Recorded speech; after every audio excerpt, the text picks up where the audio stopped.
राधे राधे सभी को। परीक्षा बौर एकेडमी में आप सभी का स्वागत है।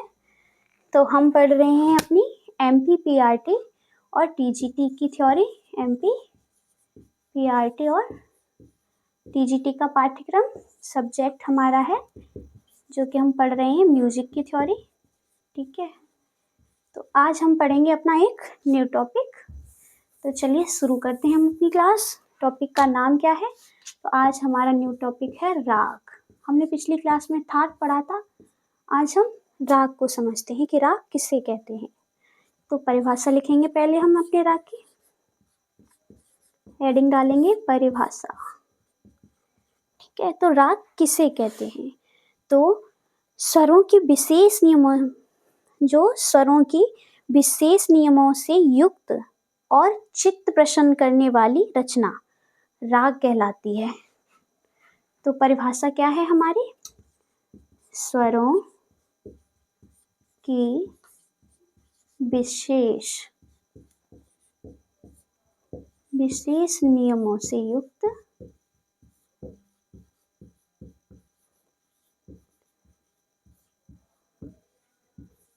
चित्त प्रसन्न करने वाली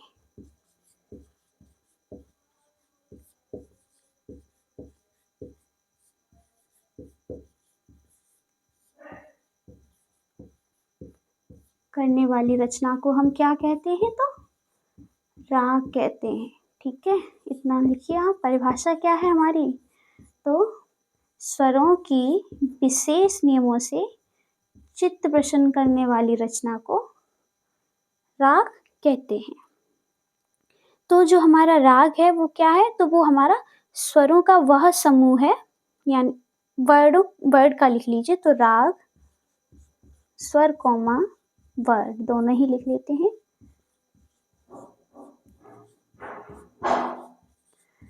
वर्ड का वह समूह है जो अपनी मधुरता, क्या? तो अपनी मधुरता से हमारे मन को क्या करता है? मधुरता से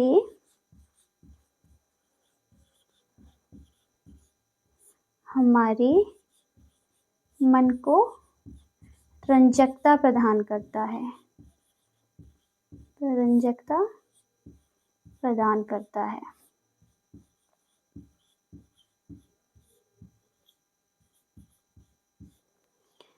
राग में जो हमारे स्वर होते हैं वो उनकी संख्या कितनी है? तो राग में स्वरों की संख्या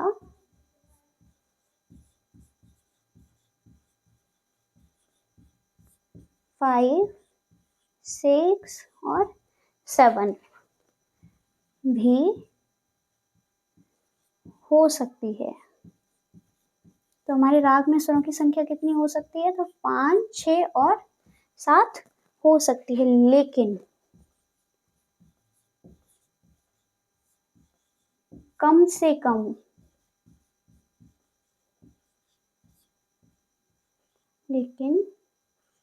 से कम 5 स्वरों का होना राग में आवश्यक है। 5 से कम स्वरों का प्रयोग हम राग में नहीं कर सकते हैं। 5 स्वरों का होना आवश्यक है। ठीक है, इतना नोट कर लीजिए। और हमारी जो राग है उनकी जातियां कितनी होती हैं? तो लिख लीजिए राग की जातियां। राग की कितनी जातियां होती हैं? तो राग की 3 जातियां होती हैं। कौन कौन सी होती हैं? तो नंबर 1 संपूर्ण, नंबर 2 साड़व, नंबर 3 औड़व। संपूर्ण, साड़व और औड़व। तो हमारे संपूर्ण में कितने स्वर होते हैं? साड़व में कितने होते हैं? तो संपूर्ण में यानी कि आरोह में भी संपूर्ण में 7 स्वर, इसमें साड़व में 6 स्वर और औड़व में 5 स्वर। तो हमारे राग की जातियां 3 होती हैं, लेकिन इनके उपजातियां कितनी हो जाती हैं, तो इन 3 जातियों से हमारी 9 उपजातियां बनती हैं। इतना लिख लीजिए। चलिए आगे बढ़ते हैं। मैंने क्या बताया, स्वरों की राग की 3 जातियां बताई, संपूर्ण, साड़भ, औड़भ। संपूर्ण में 7 स्वर और औड़भ में 5, साड़भ में 6। तो राग की 3 जातियों से 9 उपजातियां बनती हैं। ये लाइन आप सीधी सीधी याद कर लीजिए, क्योंकि क्वेश्चन में पूछ लिया जाता है कि राग की कितनी उपजातियां हैं, तो 9। ठीक है, तो हम अब राग की विशेषताएं देखते हैं। विशेषताएं डालेंगे हेडिंग, विशेषताएं। क्या क्या विशेषताएं हैं राग की। नंबर 1, पहली विशेषता कि राग में कम से कम 5 स्वर होने आवश्यक हैं। तो राग में कम से कम 5 स्वरों का होना आवश्यक है। कितने स्वरों का? 5 स्वरों का होना आवश्यक है। ठीक है। नंबर 2 पॉइंट कि जो हम राग हैं तो 7 स्वर कभी वर्जित नहीं कर सकते हम राग में। तो राग में षड्ज को यानी कि सा स्वर को कभी वर्जित नहीं कर सकते हैं।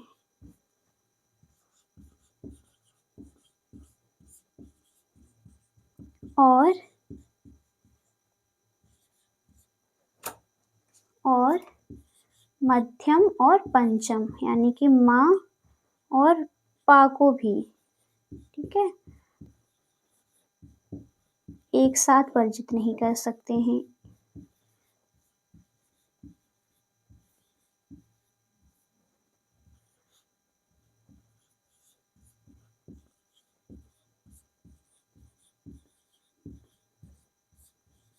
तो हमारे राग में 7 स्वर को हम कभी वर्जित नहीं कर सकते हैं और मध्यम और पंचम को हम एक साथ नहीं कर सकते हैं। अलग अलग हो सकते हैं लेकिन एक साथ नहीं वर्जित होंगे ये।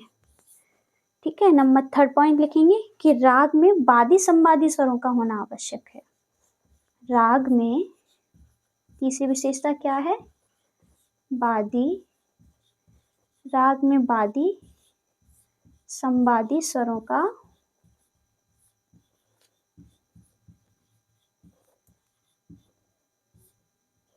राग में बादी संवादी स्वर का होना या राग में बादी संवादी स्वरों का होना आवश्यक है।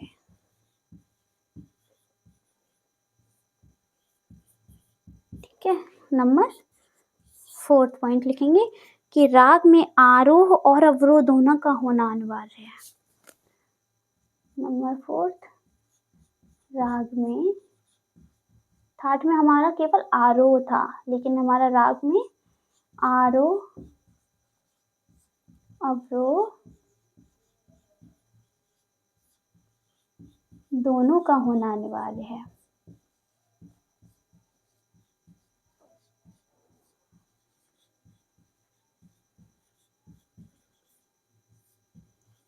ठीक है।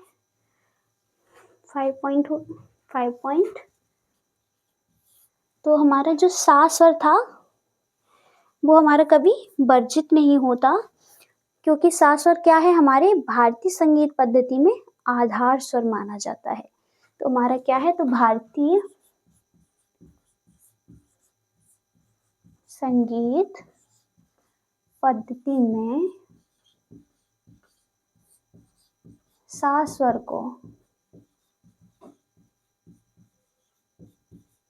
क्या माना जाता है, तो आधार स्वर माना जाता है। इसीलिए हम इसे कभी वर्जित नहीं कर सकते। ठीक है, इतना लिख लीजिए। चलिए 6 पॉइंट लिखते हैं। तो हमारा 6 पॉइंट है कि जो हमारे क्या भारतीय संगीत पद्धति में है ना, क्योंकि यह रचना हमने क्या बताया था, राग ठाट ठाट गाया नहीं जाता था, लेकिन जो हमारी राग है वो रचना गाई जाती है, यानी कि यह राग रचना कैसी होती है, तो गेय विधा है, गाई जाती है।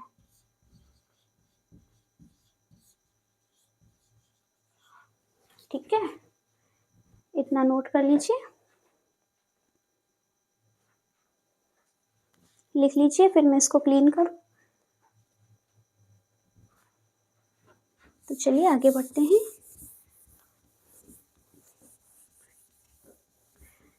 एक तो विशेषता और बची है, फिर मैं आपको बताऊंगी कि टॉपिक से क्वेश्चन कैसे पुट अप होते हैं। 5 पॉइंट हो गए थे, तो हमारा नंबर 6 हो गए थे शायद, हाँ, नंबर 7 पॉइंट डालेंगे। तो जो हमारे बहुत से ऐसे राग हैं जिनमें आरोह में 7 स्वर होते हैं, लेकिन अवरोह में हमारे 6 रह जाएंगे या 5 स्वर होते हैं। तो लिखिए पॉइंट कैसे लिखेंगे, तो यानी कि बहुत से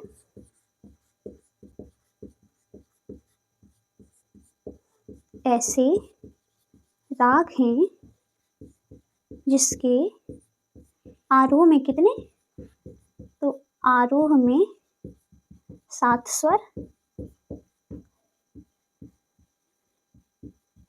और अवरोह में 6 स्वर का प्रयोग होता है। ठीक है, यानी कि आरोह और अवरोह समान स्वरों की नहीं होती है, तो होता है, अर्थात क्या हो जाएगा, तो अर्थात यह आवश्यक नहीं है,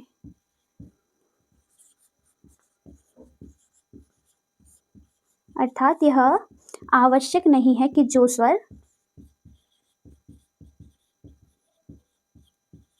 आरोह में वर्जित है वही स्वर अवरोह में भी हो।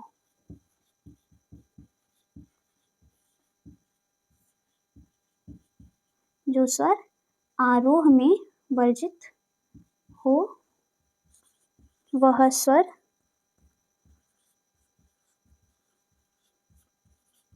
अवरोह में भी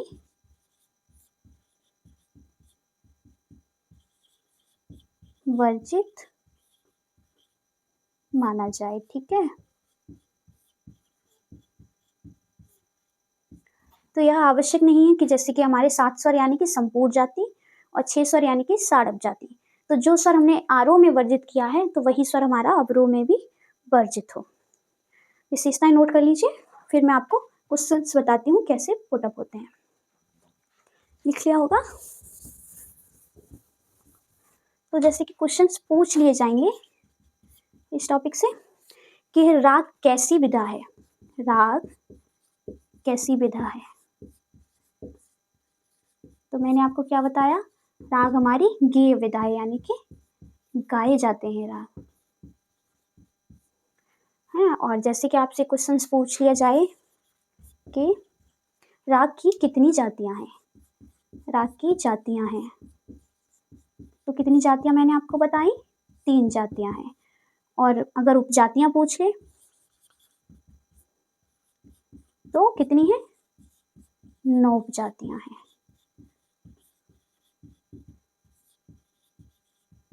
कितनी है राग की उपजातियां, 9।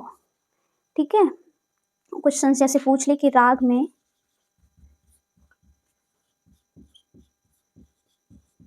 कम से कम स्वर, कम से कम कितने स्वर प्रयोग होते हैं, ये क्वेश्चन बहुत इंपॉर्टेंट है, ये एग्जाम में आता ही आता है, अक्सर पूछ लिया जाता है, कम से कम कितने स्वर प्रयोग होते हैं या लगते हैं। तो कितने स्वर प्रयोग होते हैं, आंसर क्या आएगा हमारा, कम से कम 5 स्वर। ठीक है, आप क्वेश्चंस नोट करना चाहें तो कर लीजिए। आज की क्लास हमारी यहीं समाप्त होती है। अगर आपको हमारा पढ़ाना कंटेंट अच्छा लग रहा हो तो प्लीज़ हमारी क्लास को डेली ज्वाइन करें और ज़्यादा से ज़्यादा शेयर करें। मिलते हैं अपनी नेक्स्ट क्लास में। राधे राधे सभी को।